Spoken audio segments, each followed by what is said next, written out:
नमस्कार साथियों, वीरेंद्रा हिंदी क्लासेस में आपका स्वागत है।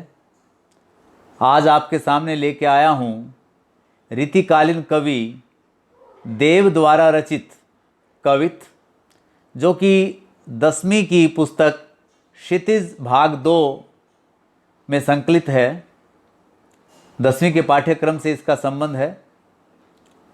तो कवित भी एक छंद है जिसका प्रयोग आज भी होता है और रीतिकाल के अंदर बहुत से कवियों ने इसका प्रयोग किया। भूषण ने वीर रस में इसका प्रयोग किया। ये छंद बेसिकली वीर रस के ज़्यादा अनुरूप है, लेकिन फिर भी श्रृंगार भी इसमें लिखा जाता है। देव ने कवित छंद के अंदर एक नई परिपाटी चलाई प्रकृति वर्णन की। कविदेव ने इस कवित में वसंत को एक बालक के रूप में चित्रित किया है। सामान्यतः जो परंपरा रही है वो वसंत को एक युवक के रूप में चित्रित करने की रही है, लेकिन ये कि नवीन परिपाटी है जो देव ने चलाई कि वसंत को एक बालक के रूप में देखा। एक अलग विचार लेकर आए वो। तो कवित को गाने की भी एक शैली है, एक भिन्न प्रकार है। आपने मेरे पिछले वीडियो में देखा होगा सवैया छंद कैसे गाया जाता है। तो मैं आपके सामने कवित छंद की प्रस्तुति दे रहा हूँ, इसके बाद इसकी व्याख्या दूंगा, सुनेंगे। डार द्रुम पल नो बिछोनो नव पलव कि सुमन झिंगोलो सोहे तन छवि भारी दे। पवन झुलावे के किकीर बतराव देव, पवन झुलावे के किकीर बतराव देव। कोकिल हलावे हुल साव कर तारी दे। पूरित पराग सो उतारा कर राइनोन, पूरित पराग सो उतारा कर राइनोन। कंजकली नाई का लतान सिर सारी दे, कंजकली नाई का लतान सिर सारी दे। मदन महीप जुको बालक बसंत ताही, मदन महीप जुको बालक बसंत ताही। प्रातः ही जगावत गुलाब चटकारी दे, प्रातः ही जगावत गुलाब चटकारी दे। तो इस प्रकार से कवित छंद का गायन किया जाता है। तो मैं इसका प्रसंग आपको दे रहा हूँ कि प्रस्तुत काव्य पंक्तियाँ कवि देव द्वारा रचित कवित से ली गई हैं। यह कवित हमारी हिंदी की पाठ्य पुस्तक क्षितिज भाग 2 में संकलित है। तो मैं इसकी व्याख्या पर आ रहा हूँ। डार द्रुम पलना बिछोना नव पल्लव के।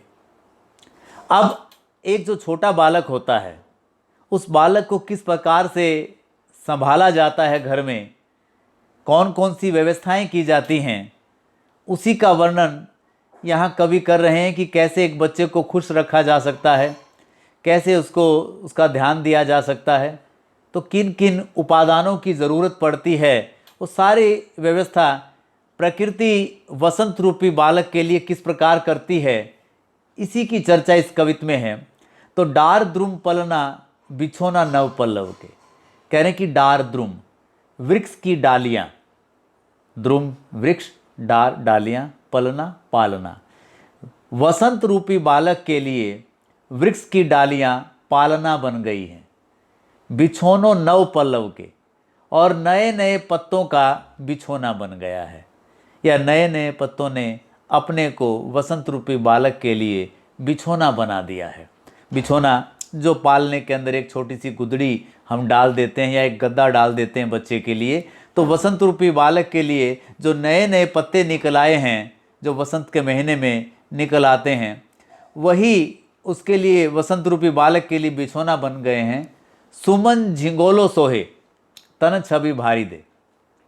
सुमन झिंगोलो फूल, फूलों का झबला बन गया है। छोटे बच्चे को एक बड़ा ही लूज वस्त्र पहनाया जाता है, उसे झिंगोलो कहा जाता था उस ज़माने में। आजकल आप उसको जो कहें, तो फूल उसके लिए झिंगोला या झबला बन गए हैं, जो उसके शरीर पर अत्यधिक सुंदर लग रहे हैं। कि जिस प्रकार से एक छोटे बालक के शरीर पर वो जो खुला सा वस्त्र शोभायमान होता है, उसी प्रकार से जो फूल हैं वो वसंत रूपी बालक के शरीर को शोभायमान कर रहे हैं।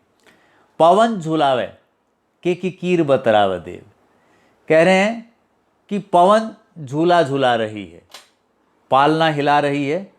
हिलाने का काम घर में हो सकता है दादी करे, बड़ा भाई करे, बुआ करे या माँ करे, लेकिन वसंत रूपी बालक का जो पालना है वो पवन हिला रही है, पवन उसको झूला झुला रही है। के की कीर बतराव देव, और बालक का मन बहलाने के लिए जिस प्रकार से घर में हम बातें करते हैं उसी प्रकार से वसंत का रूपी बालक का मन बहलाने के लिए उससे केकी और कीर, तोता और मोर उससे बातें कर रहे हैं। कोकिल हलावे हुलसावे कर तारी दे, और जिस प्रकार से तालियां बजा बजा के बच्चे को प्रसन्न करने का प्रयत्न किया जाता है, उसी प्रकार से कोयल अपनी मधुर वाणी में गाकर और ताली बजाकर वसंत रूपी बालक को प्रसन्न करने का प्रयत्न कर रही है, उसे खिला रही है, उसे बहला रही है। और आपने देखा होगा प्राय छोटे बच्चों को नज़र लग जाती है, तो माँ हमारे परंपरा रही है हमारी संस्कृति के अंदर कि छोटे बच्चे की नज़र उतारने के लिए जो बच्चे की माँ होती है वो अपने मुख को या अपने सिर को साड़ी के पल्लू से ढककर और राई और नून मिला के उसे चूल्हे में डाल देती है बच्चे के ऊपर से वार के, जिससे उसकी नज़र उतर जाती है। अब वसंत रूपी बालक की नज़र उतारने का कार्य कैसे हो रहा है देखिए। पूरित पराग सो उतारा करे राई नोन। राई नोन का अर्थ ही नज़र उतारना है। राई नोन करना एक मुहावरा है जिसका अर्थ होता है नज़र उतारना। तो नज़र उतारने का काम कौन कर रही है? कंजकली नायिका लतान सिर सारी दे। कंजकली कमल की कली रूपी नायिका अपने सिर पर लताओं की साड़ी ओढ़कर और पराग कणों से अपराग कणों को अपनी मुट्ठी में भर के उस वसंत रूपी बालक की नजर उतार रही है। मदन महीप जू को बालक बसंता ही। मदन महीप, मदन कामदेव को कहा जाता है। मदन महीप कामदेव रूपी राजा का जू को बालक, ये जो वसंत बालक है, बालक सामान्य नहीं है, कामदेव का बालक बताया है वसंत को।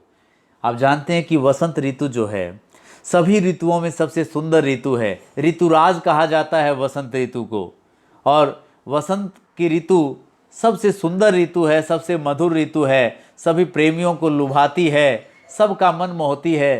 पूरे वातावरण में एक आनंद पसरा रहता है, सारी तरफ हरियाली, सारी प्रकृति इस समय उत्सव मना रही होती है। उसी प्रकार से कामदेव को सबसे सुंदर माना गया है, वो सबसे, इसीलिए वसंत को भी कामदेव का बालक यहाँ देव जी ने कहा है।